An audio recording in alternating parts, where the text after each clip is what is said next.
नमस्कार, देवभूमि लाइव में आप सभी का स्वागत है और मैं हूं आपके साथ आयुष चित्रांश। आज बात उत्तराखंड के मुख्यमंत्री की करेंगे क्योंकि उत्तराखंड के मुख्यमंत्री पुष्कर सिंह धामी बतौर कप्तान अपनी दूसरी पारी खेल रहे हैं।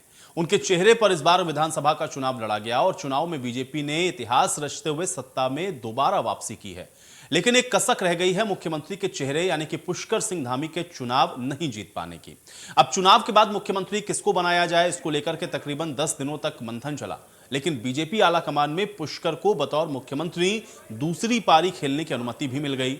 अब चुनाव में पुष्कर सिंह धामी भले ही हार गए हों, लेकिन उनकी पार्टी के अंदर और बाहर लोकप्रियता का ग्राफ बढ़ा है और यही वजह है कि अभी तक बीजेपी के 7 नवनिर्वाचित विधायकों ने पुष्कर सिंह धामी के लिए अपनी सीट खाली करने का अनुमान खुलेआम किया है। इन विधायकों में रुड़की के विधायक प्रदीप बत्रा हैं, कपकोट के विधायक सुरेश गढ़िया हैं, यमुनोत्री से निर्दलीय विधायक संजय डोभाल हैं, खानपुर से निर्दलीय विधायक उमेश कुमार हैं, बागेश्वर के विधायक मोहन सिंह मेहरा, चंपावत के विधायक कैलाश गैतूड़ी और देहरादून कैंट के विधायक सविता कपूर शामिल हैं।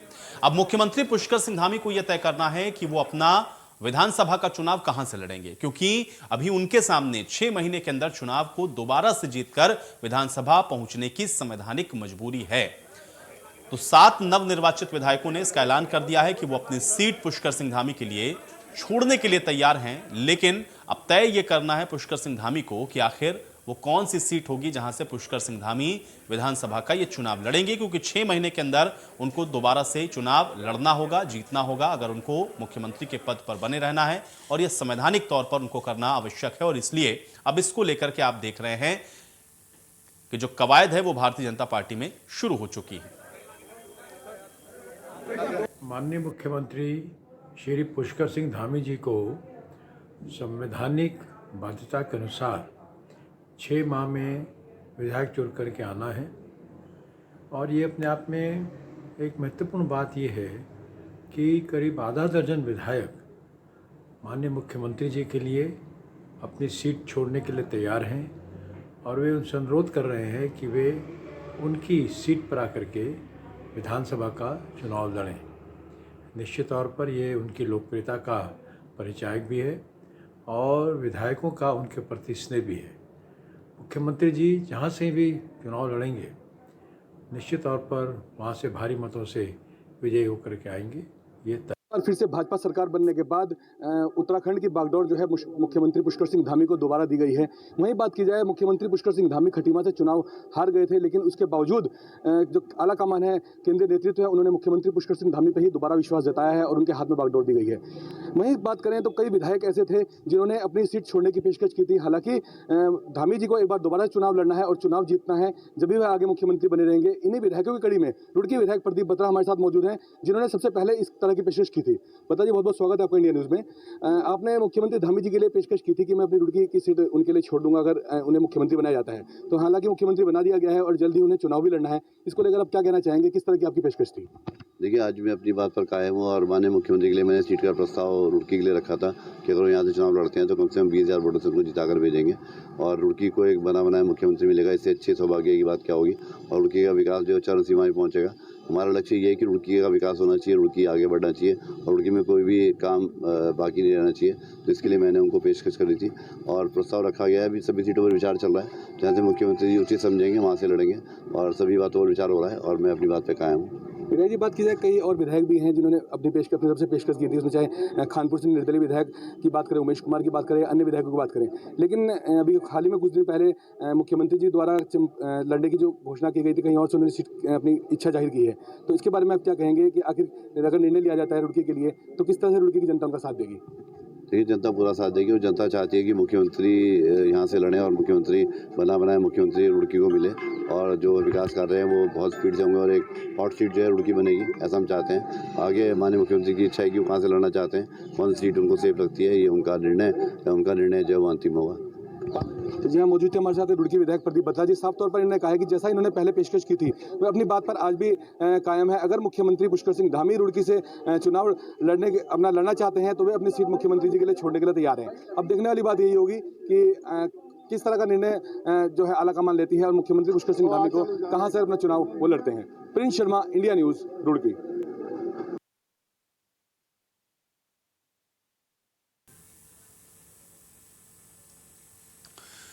तो सुना आपने 7 विधायकों की तरफ से यह ऐलान किया गया है कि वो अपनी सीट छोड़ सकते हैं और अब यह फैसला खुद पुष्कर सिंह धामी को लेना है कि वो विधानसभा के इस चुनाव में वो कहां से और किस सीट से लड़ेंगे, और इस पर जो फैसला है वो शीर्ष नेतृत्व की सहमति से ही होगा।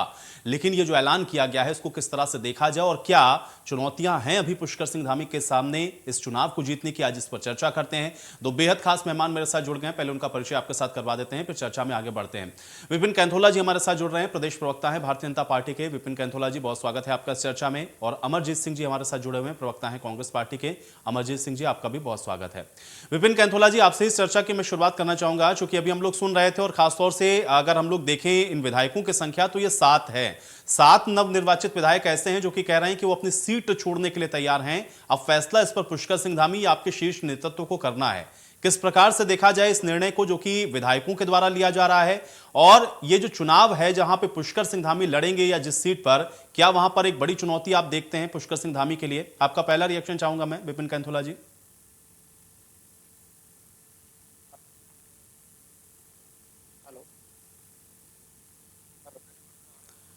विपिन कैंथोला जी, आपको मेरी आवाज मिल रही है क्या? मेरी आवाज आ रही है? जी बिल्कुल, मैं सुन पा रहा हूं, अपनी बात रखें। देखिए, मुख्यमंत्री जी कहाँ चुनाव लड़ेंगे और सीट समय पर बता दिया जाएगा। हमारा जो संगठन है और सरकार दोनों मिलकर के निर्णय लेंगे कि मुख्यमंत्री जिस भी सीट से लड़े उस सीट का ऐलान मीडिया के माध्यम से आप चौथा स्तंभ है, और हर किसी को इस बात का पता लगेगा कि माननीय मुख्यमंत्री ने कहा है। तो सारी चर्चाएं जो है समय चल रही, बयानबाजियां भी चल रही हैं, लेकिन जब तक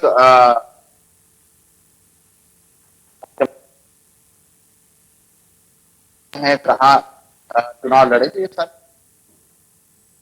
बता दीजिए।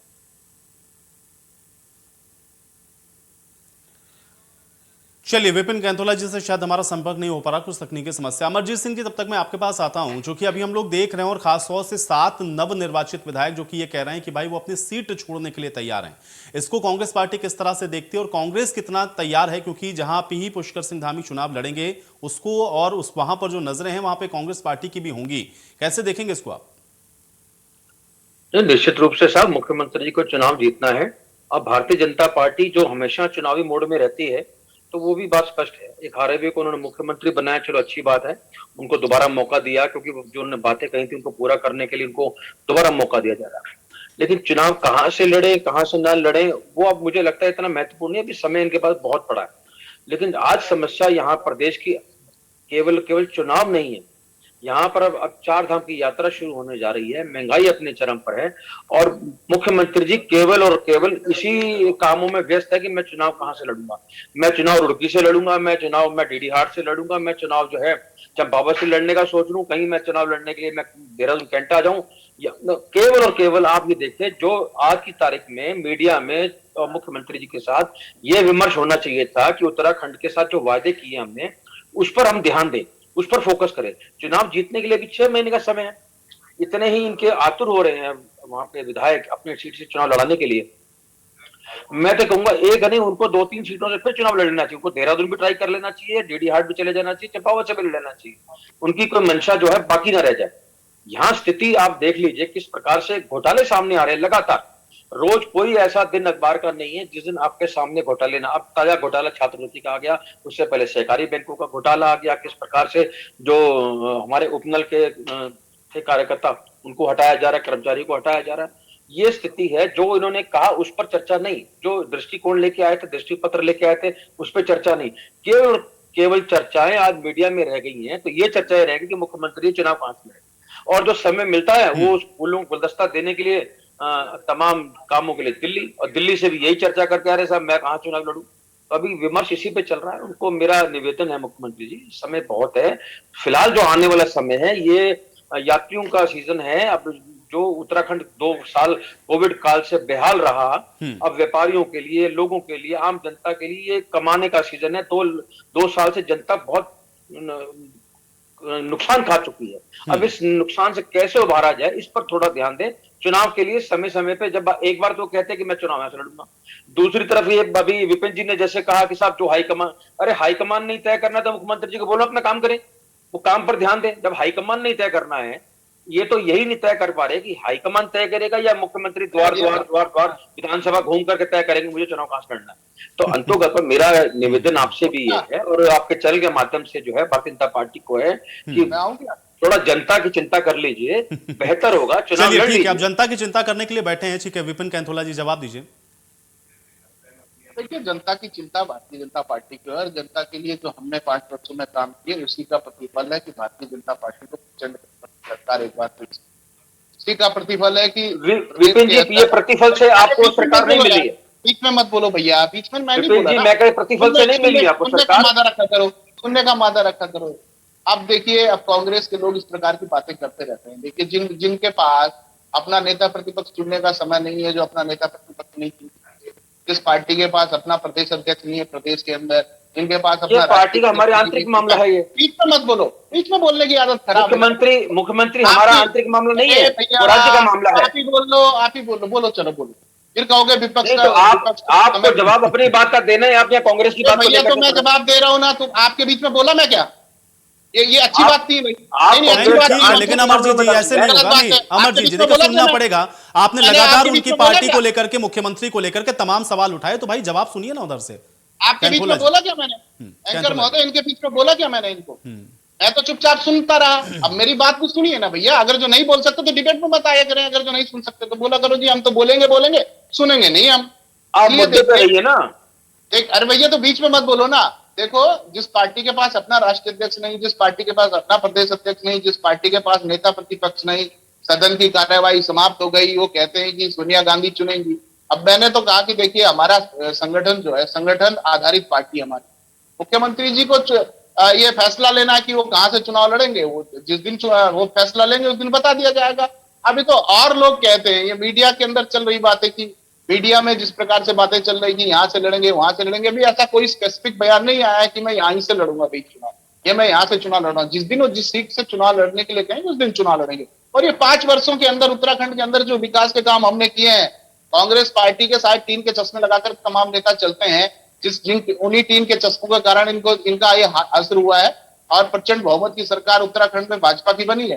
देखिए, जो जिस प्रकार से 5 वर्ष में उत्तराखंड को संवारने का काम हमारी सरकार ने किया है। हम यात्रा हमको पता है कि यात्रा होनी है, यात्रा के लिए बैठकें कर यात्रा के लिए तमाम अधिकारियों से अभी 3-4 दिन पहले ही मुख्यमंत्री जी ने सचिवालय में बैठक की है। और यात्रा प्रारंभ कैसे हो, यात्रा के अंदर, क्योंकि हम जानते हैं कि 2 वर्षों से कोविड काल रहा है और कोविड काल के अंदर तमाम विपक्षी दल क्वारंटीन हो गए थे, तमाम विपक्षी दलों के नेता सड़कों पे नहीं दिखे थे। सब कहते थे कि लॉकडाउन क्यों लगा रहे हैं, फिर कहते हैं कि लॉकडाउन लगा दो। तो ये कंफ्यूज पार्टी के लोग, कंफ्यूज विपक्ष के लोग जो हैं, इस प्रकार के प्रोपगंडे करते रहते हैं। ये जनता जानती है और जनता जानती है, समझती है। इसीलिए जनता ने दोबारा से उत्तराखंड के अंदर सारे इतिहास बदलते हुए भारतीय जनता पार्टी को दोबारा से बहुमत की, पूर्ण बहुमत के साथ साथ नहीं, प्रचंड बहुमत की सरकार हमको दी। चलिए अमरजीत जी, अब जवाब दीजिए।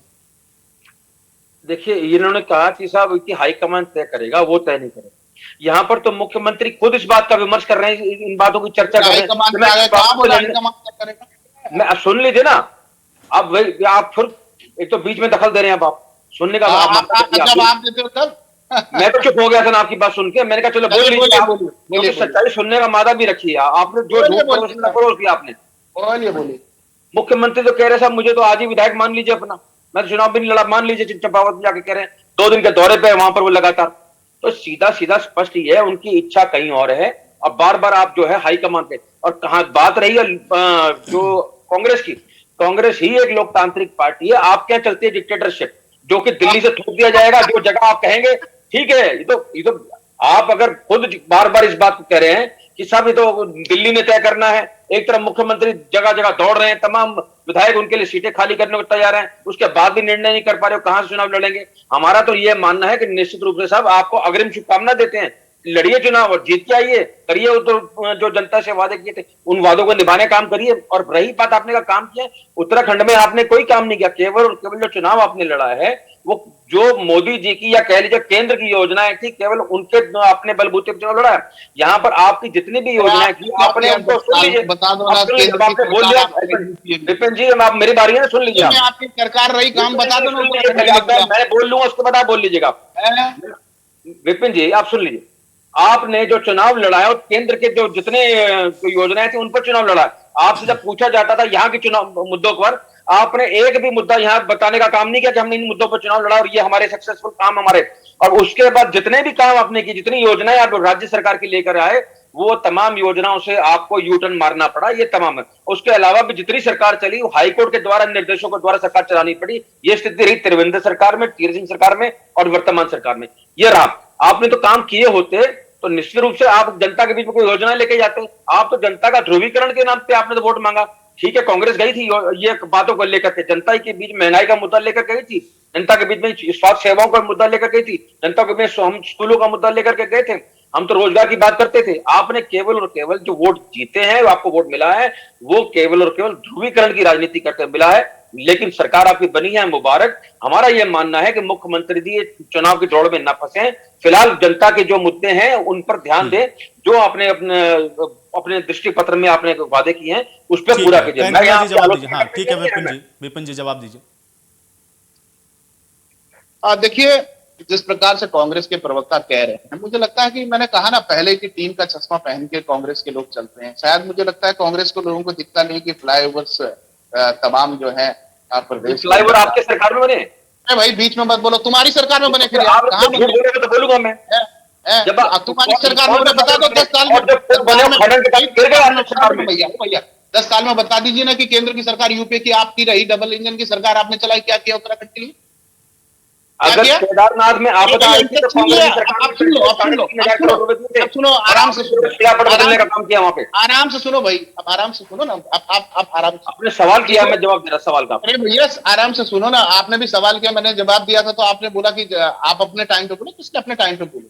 देखिए 10 वर्षों में इनकी सरकार रही, यूपी की सरकार, इन्होंने उत्तराखंड से जो विशेष आर्थिक पैकेज जो भाजपा की केंद्र की सरकार ने, अटल बिहारी वाजपेयी जी ने उत्तराखंड को दिया था, उसको छीनने का काम किया। अब ये कहते कि योजनाएं बटी, अटल आयुष्मान योजना है जो प्रदेश के अंदर तमाम जितने हमारे परिवार रहते हैं, 23 लाख के लगभग परिवार हमारे हैं, सारे के सारे परिवार उससे अच्छा थी।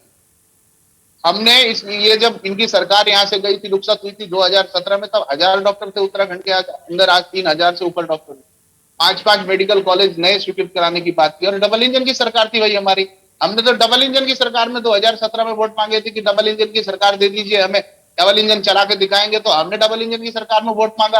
आपकी डबल इंजन की सरकार रही, आपने कुछ किया नहीं, हमसे छीनने का काम किया। तब जो आपके जो इस समय तथाकथित फेस थे, तब वो केंद्र में मंत्री थे, कभी उन्होंने बोला नहीं कि हमारा जो स्पेशल पैकेज है साहब वो 2013 तक है, उसे बढ़ाना चाहिए। आपने 2009 में खत्म कर दिया।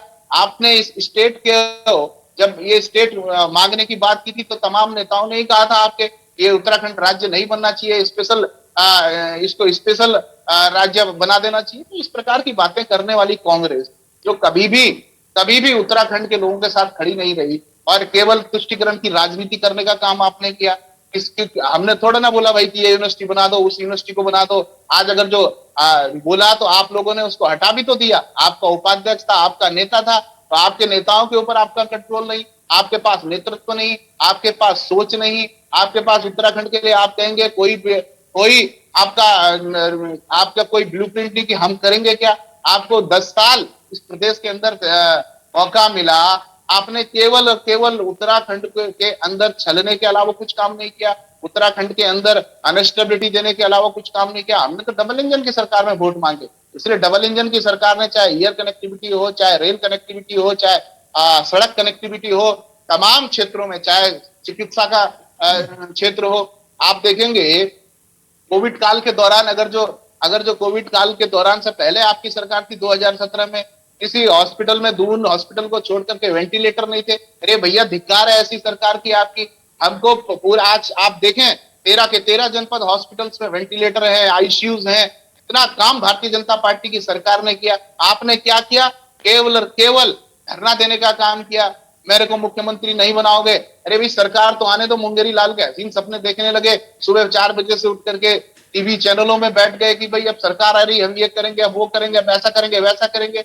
लेकिन मुंगेरी लाल के हसीन सपने जनता ने दिखा दिए ना कैसे होते हैं। ठीक है। अगर जो जनता के लिए कुछ काम किया होता, तो जनता के लिए कुछ काम किया होता तो जनता देती ना समर्थन। प्रचंड बहुमत की सरकार चलिए भाजपा को दी और अमरजीत इतिहास सिंह बदला है ठीक है, उत्तराखंड का। आपने किया और इसलिए, लेकिन अभी भी फिलहाल जो वायदे हैं उस पर अगर फोकस करेंगे तो उनका सवाल यही था कि ये ज्यादा बेहतर होगा। अमरजीत जी जवाब बिल्कुल, दीजिए। निश्चित रूप से हम जो हमने वायदे किए उनको पूरा निभाने का काम करेंगे। अमरजीत जी।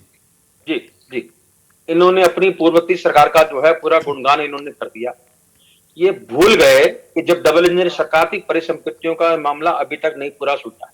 ठीक है, उसके अलावा आप देखो स्कूलों की क्या हालत रही, टीचर्स नहीं है, गेस्ट टीचर से काम चल रहा है, 4000 से अधिक टीचरों की कमी है। और स्कूलों का क्या हाल है, बंद होने की कगार में बहुत से स्कूल आ चुके हैं।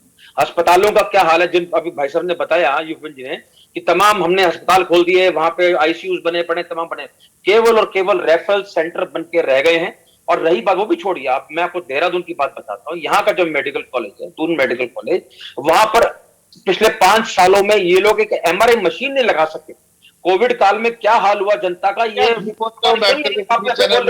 फिर बोल रहे हैं, हमारा नहीं करिए आप सुनिए, बोलते हो बैठ करके टीवी में, कुछ आप बोल रहे हैं मैं आपके झूठ का पोल खोल रहा हमारा हूँ, नहीं है क्या?